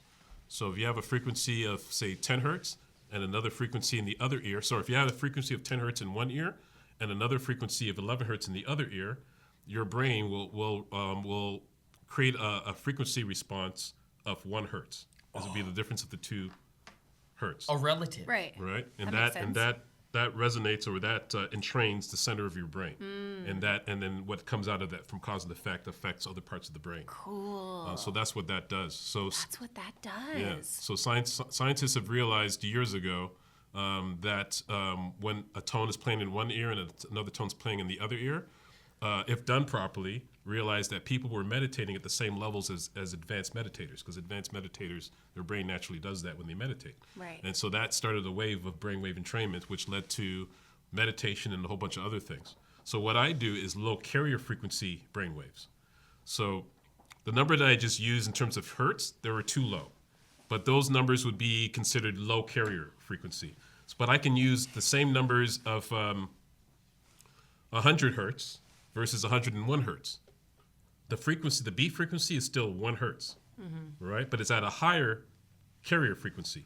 That higher carrier frequency has a weaker or higher entropy than the 10 hertz versus the 11 hertz. Right. Right, but it still has a beat frequency of 1 hertz. Gotcha. Right. That makes sense. So when a frequency has a lower carrier frequency, it has a stronger input to the brain and the nervous system. So it pushes the brain and the nervous system to evolve to higher levels of order. Amazing. Yeah, but it's an ongoing thing where sometimes you feel chaotic and other times you start to feel more orderly, and it keeps going up and up and up. Especially when you keep challenging the brain with different carrier frequencies. So your energy is set up into 13 levels, and each level has a lower carrier frequency than its previous level. And that's what happens. So over a period of time, say about 13 to 15 years, you went through the whole process because it's a long program. You go through the whole process. By the time you're done, you should be at the lowest, close to the lowest level of raising your lowering your entropy. So you'd be at the highest level of your lowered entropy. And that's that's part of the goal. So the goal is to balance the two hemispheres of the brain so that you can create whole brain thinking, because my belief is when a person has a spiritual awakening is because the two hemispheres of the brain and the back and the front part of the brain are synchronized. Oh. And that's what happens. And so if you train your brain to do this on a daily basis, if you're lucky, right? If you happen to be lucky, you may be one of those people that will have that experience because the brain and the nervous system was able to refine itself enough, and also by synchronizing the two hemispheres of the brain and the back and front of the coherence with the back and front of the brain, one could have that experience. Oh my God, that's incredible. So Yeah, get that's what started energy now. does. Get started today. Yeah, that's a long process. And I finished the whole entire program, hence why I'm assuming it's part of the whole package of everything that took place. Of course, me meeting with the guru, Paramahansa Vishwananda, Yeah. and receiving darshan from him, months later, that experience happened to me where that's never happened again. I've had many experiences after that, but that's never happened again, where I had the experience of the absolute, all infinity, all if you want to call it oneness, but it's not one, but it is. It's just not two. It's just not two, right? Yet it's not two, yet it includes two. Yeah, so that's pretty interesting. So the absolute, the totality, the infinite, the eternal, of no distinctions whatsoever. Everything in the entire universe and everything in all of existence, past, present, and future, became one absolute singularity. And that was even though I've had many experiences that were close to that in the past, I shouldn't even say close to that, nothing was ever close to that. But even though I've had awakening experiences where there was a sense of oneness, that experience surpassed everything that I've ever done up till this very moment of my life. But that was the life-changing moment. That happened December 14th of 2019. I will never forget the day. Yes. I'm sure you said that in the last time I'm you were sure here. I did. Yeah. I say it every single time. I remember that date. I can't forget that date because that became my new birth, my new anniversary, Wow. my new birthday. Nice. Oh, you're a Sag. Yeah, I'm a Sag from that standpoint. So you're telling me you're only 7 years old? Yeah. Nice. Congrats. Or is it 6? 6 6 years old. I'm I only failed 6 math. years old. throughout high school. You don't throw yourself under the bus. Well, I did. There's truth. And what about the Bodhi Mental Health and Wellness? Oh, it's an organization I just started this year. I started it in April. Congrats. And what we do there is, thank you. And what we're doing there is trying to provide neurofeedback training and brainwave entrainment meditation free of cost for people living in marginalized areas. Sick. Oh, great. Yeah, because neurofeedback training is quite expensive. Yes. There's no reason why people who are living in marginalized areas should not get the same training. So that's the goal. So right now we're just applying for funding, trying to get funding to keep this thing Awesome. going. So Yeah. right now We'll I am link giving that it up. out. But of course, you know what I mean?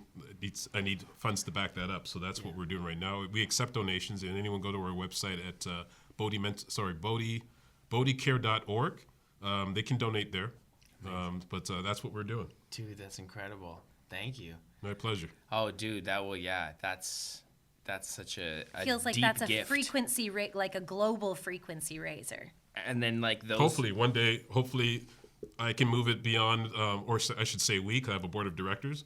I'm hoping that we're able to move it from community to make it global. Yeah, let's go. Yes. Boom. And then just one more thing, if you could touch on, you've been doing your lead facilitator and Integral Mastery Academy. What's that about? That's pretty cool. Yeah, Integral Mastery Academy is an academy under Sacred Media. And they're the people I graduated from when I learned integral theory. Sick. So I was studying integral theory from back in 2020 during COVID. And I went to a number of their courses, probably like 4 or 5 different of their courses. One of them was 18 months long. Holy shit. And so I went through all of it from the beginning all the way to the end. And then they reached out at some point and asked if I would like to be a facilitator for their organization. Yeah. So I got to do that, and through that organization, I got to work with my favorite philosopher of all time, Ken Wilber.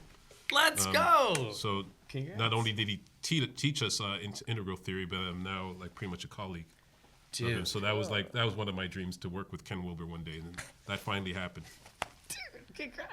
Whew, Yeah. that's good Yeah, that news. finitely happened. So Fuck yeah. Cheers yeah. to that. I guess from that standpoint, there's still goals, Yeah, all right, from that standpoint. But if it never happened, it never happened. then whatever. It's That's life. what But I'm glad it that's happened. the hump that, not to get back into it, but that's the hump that I'm currently climbing, I think. Yeah, it's about being fine and being accepting with anything that happens. Yeah. Just allow it to happen. If you're meant to do everything you can to get that show, Yeah, right? But keep in mind, you don't have to wait for someone to give it to you. that's true. I heard that. I Yeah. heard that loud and clear. Yeah. So have that script ready. Because Yeah. as long as you know your character, your persona of who you are as a character, Yeah. start having pilots. Start creating. I don't want to say start. You've probably already done it. Yeah, Right. But I have that started pilot. it, Right. Morgan. She's I a just writer, man. have- She's a writer, right? She sits down and Yeah. does it. And then Yeah. I'll ask her, I'll be like, you write an episode of your show recently? And she'll get all like, Yeah, because Yeah. her job I'm now weird is to about walk it. around with that script, with that whatever. Walk around with it. Always have it on your body, because someone's going to see you and says, "Oh my gosh, what else does she have?" And you already have that stuff in your back pocket. you have the asset. right? Because those are assets. Those are intellectual properties. Right. Right, And so you already have that available. That's your calling card. That's your business card. Yeah. Always have that available because the one day that someone says, "Hey, Where's the script? where's the script? Where's the idea?" You already have it. Have it. It's right here. It's right here you here. go. And Yeah. I'm about that action. I'm like, we already got one crew. We got lights, like we got cameras. Like, how can we just run something to show and build the team at And least? build a team. Yeah. Like just Yeah, to at like least of 12 people that Yeah. can help this to get everything rolling to where you want it. like a mastermind. Yeah, but if you have enough assets, enough intellectual property, you may be able to get a loan, Yeah. right? Because as long as you take your ideas and you treat them as intellectual property, right? There's a way that it can be structured as proposals and things of that sort. You can have them as assets. It's an asset. That's been approved by a CRA accountant, and you can have these whatever that's part of because it's also included as property, right? You can go and maybe you can borrow against it, Wow. right? There's ways around that where you can probably raise the money yourself. Yeah. See, that's Right. like, look at the belief. Exactly. Just think Fine, it I'll through. do Yeah, it. and now once you have it now, it could be licensed out, right? Someone a broadcast could license your work, and that's what it appears on TV. So anyone who has a TV show is because there's a production company, which you would have a production company that our job is to produce material, right? That's now sitting there, and now our job is to go around and shop it to other networks so that they will license the show, because they will only own the show temporarily, Right. for a period Exactly. of time. Yep. So they'll have exclusive rights or whatever the agreement is to have access to the show for a period of time, If you then- maintain your master. right? So yeah, because you have to maintain that, right? But that's yours, and you're giving a license to a certain period of time, and that's how you get paid. And they give you money Yeah. for that. The outside people don't have to know all that. All they're going to see is, I can't believe when he got a TV show. Yeah. There's a process to that. Yeah. But it's your Right. asset that you're building now, and it's not tangible yet because you haven't exactly put criteria around it. But you respect it like that from the get-go. From the get-go. And your job is just to shop it to, if you're not starting your own production company, your job is to shop it to other production companies. There may be a production company out there that says, I like the idea, let's build on it. And then they're the ones that will pitch your show to a network and get you picked up. Easy. Holler at us, production homies. We know a couple, but yeah, if you want to hear Winnie's idea, you can write us an email at 11winspodcast@gmail.com. There you go. That's right, yeah. It's about enough people seeing you to say, hey, because the reason why Buzz got picked up from Rogers into the Comedy Network is because it was a production company, MTR. They heard an interview that Sarah Polley was having, and they asked Sarah Polley what was her favorite TV shows, and she said Tom Green and Buzz. And the production company was watching and said, we know who Tom Green is, Yeah. because What's Tom Buzz? Green was one of their productions. Yeah. Who is, Buzz. what is Buzz? Yeah. This So other they went and thing- they sought us out. And That's that's how awesome. that agreement came to be. And then they sold they licensed the idea to the Comedy Network, and that's how we got on the Comedy Network. That's because someone saw Sarah Polley, which I thank Sarah Polley dearly Shout out Sarah for putting that word out, because that's what did it. Wow. So when you get seen enough, someone's going to mention something along the way. Yeah. Right. Every time you're exposing yourself and you're putting yourself out there, you're opening yourself up to the possibility of someone who makes the referral. And that's what's important. I'm about to go exposing myself all over the world. All over the world. Just put yourself out there. It just takes one person I'm to gonna be say, there. I like this person for whatever reason. Yo, I feel that. Thank you, dude, for that reminder that is the thing. It's just, but you got to do in order for Sarah to see you. We had to go out there every weekend and shoot these episodes and get the work done. No matter what. To catch Sarah's attention, to say, oh my gosh, I love these guys. And we got to meet her in person, and we did segments together. Oh, no. We did all that, right? But it took someone who was famous and said, I love these guys, and just said it in an interview. Oh Yeah. my God. And that's how it got picked up. But you know how many hours and hours of TV exposure we had to have for that to happen? Yeah. A right? lot. But it took place. Yeah. All right. So man. Sarah Polley changed my life. Morgan, you changed my life. Oh my God. You actually did. You actually did. I'm being serious. Thank you. Oh, my thank you pleasure, for my pleasure. existing, and thank you for taking time to be here with us.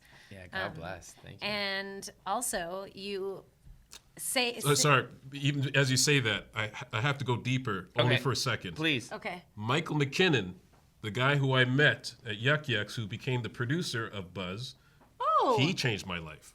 So we can go back. Michael McKinnon. Produced Buzz. What? Crazy. Michael McKinnon, right? He changed my life. So God Wait, bless. that's not Mad TV guy. Am I? no, Okay. no, Okay. no, no. Okay. Who are you thinking of? Michael McKinnon? You're thinking Michael McDonald. Okay. You're thinking of Michael Stewart. McDonald. Yeah, I'm like, that's crazy.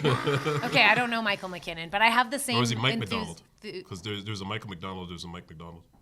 Is Yeah, it he's Michael McDonald. Yeah. Mike McDonald's the other comedian. But who's Michael McKinnon? Michael McKinnon is the producer of Buzz. What do you mean? Oh yeah, sorry, God bless. Okay. And also the producer. He was the producer of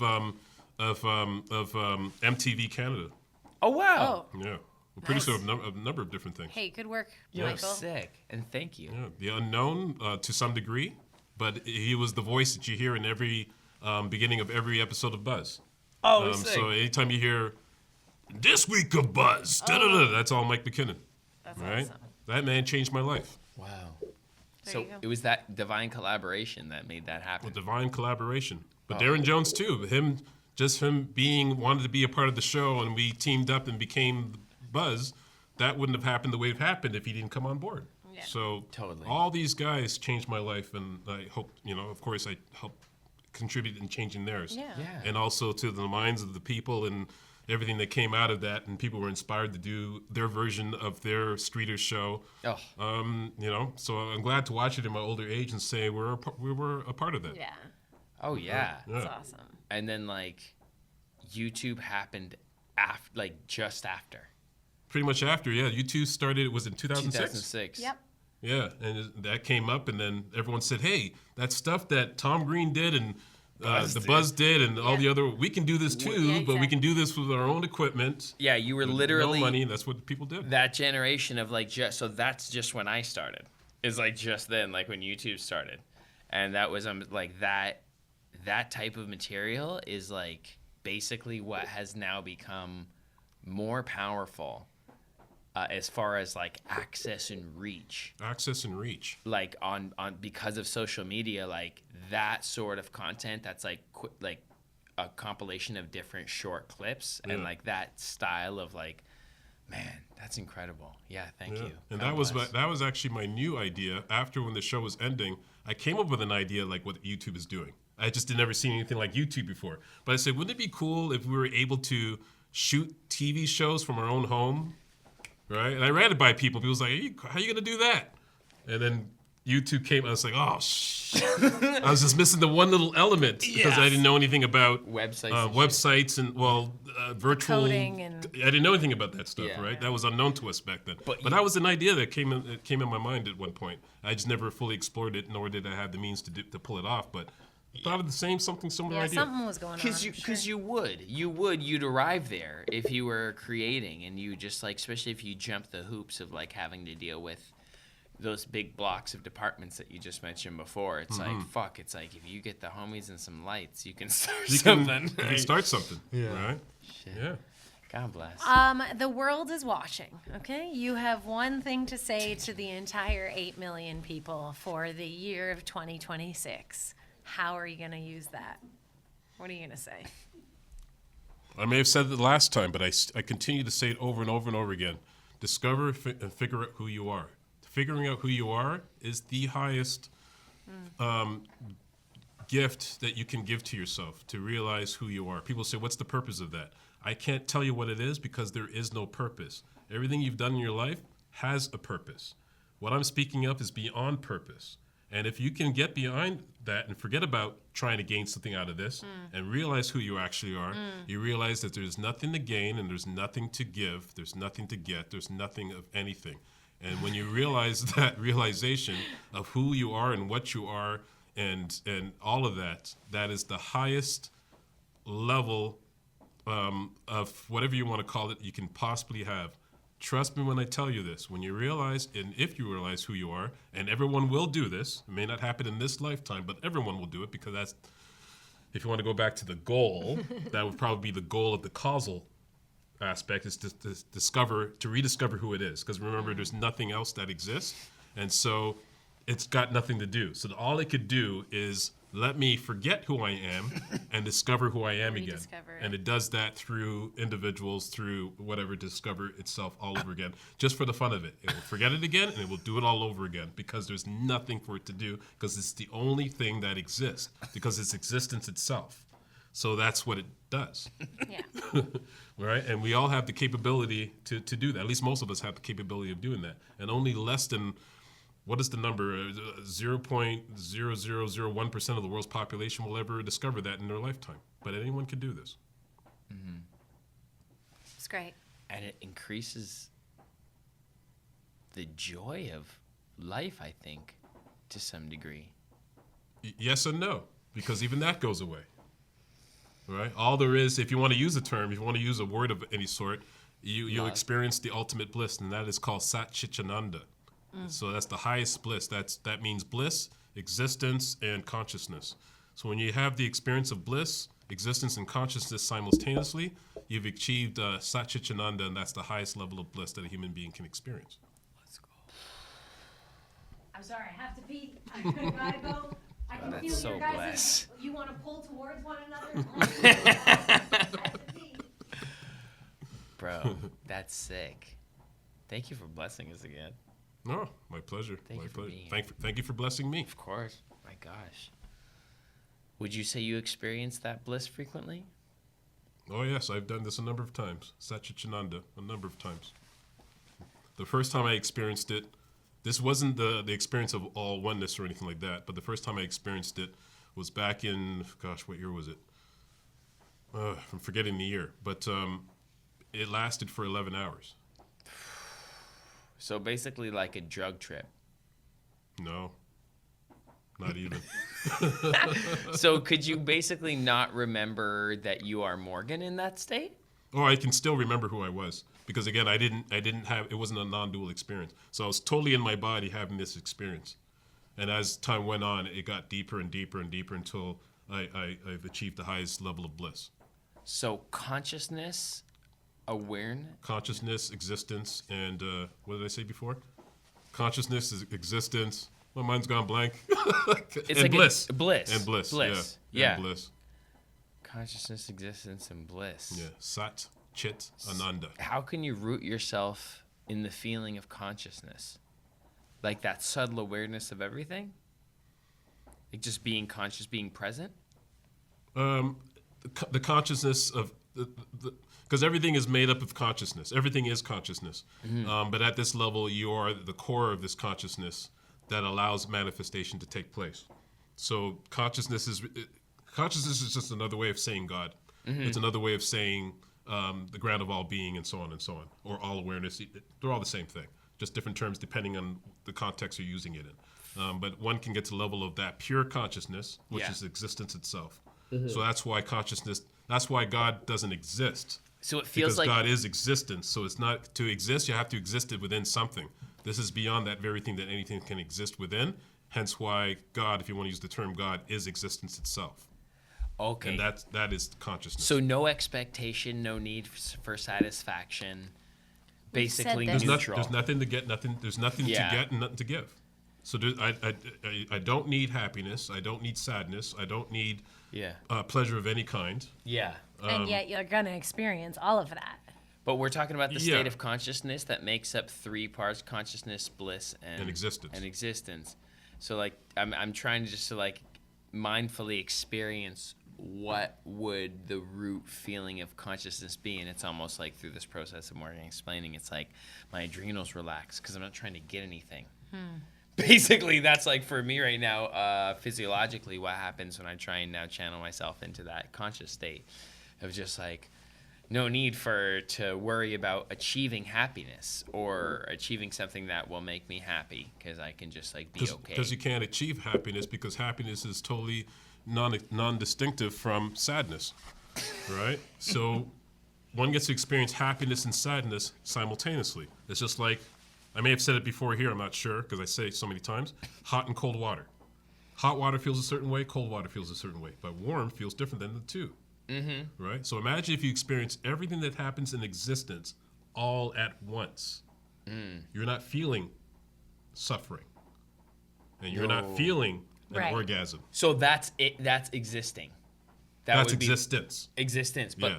so- Everything within it is existing, but your existence itself. So everything is happening within you, even though you've transcended it, yet include all of that. So no attachment. No attachment in terms of, well, it's non-attachment, right? So Yeah. non-attachment just means, because if you have an attachment, it will cause your suffering, Right. right? So even that very thing that I'm speaking of, you shouldn't be attached to that either. So conscious state Right. helped me let go and release of this, and then existing helped me release of this, of like trying to reach. And you can say that, but consciousness, existence, and bliss are actually just one thing. Right, because I was gonna say, Yeah, what's it's one thing? Just three different ways of explaining it. what would be the anchoring feeling of bliss? Then would you say like excitement? No. It's beyond happiness. It's beyond- So bliss itself is beyond happiness. So the first time I had that experience, I would say it was just the bliss itself. It wasn't all of existence. It wasn't all consciousness. It was just the bliss itself. And bliss is beyond happiness. So you can be in the state of bliss and still be miserable. You can still be upset. You can still be depressed and have an experience of bliss that is beyond the current feeling that your individual self is feeling. So that can happen. But it's beyond happiness. When people say bliss equates to happiness, I was like, no, it doesn't. Bliss is beyond happiness.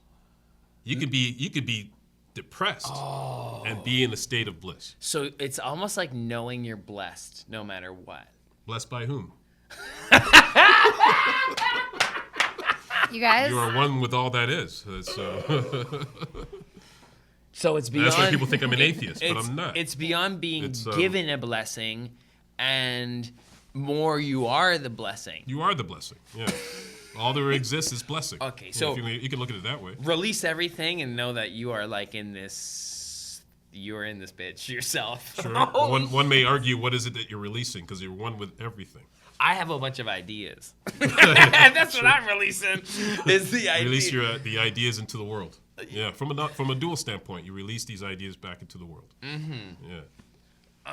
Yeah. But and that's where I'm cutting you motherfuckers off. I love this guy. I got shit to do. Oh my god. Okay, thank you. I God love bless. you so much. Yeah. Thank you so much for coming. Thank you. Love you. Thank you. Thank you. Thank Is you. there anything else you'd like to say? Don't do that, because I'll be stuck here for another 15, Okay, 20 then, minutes. then we're done.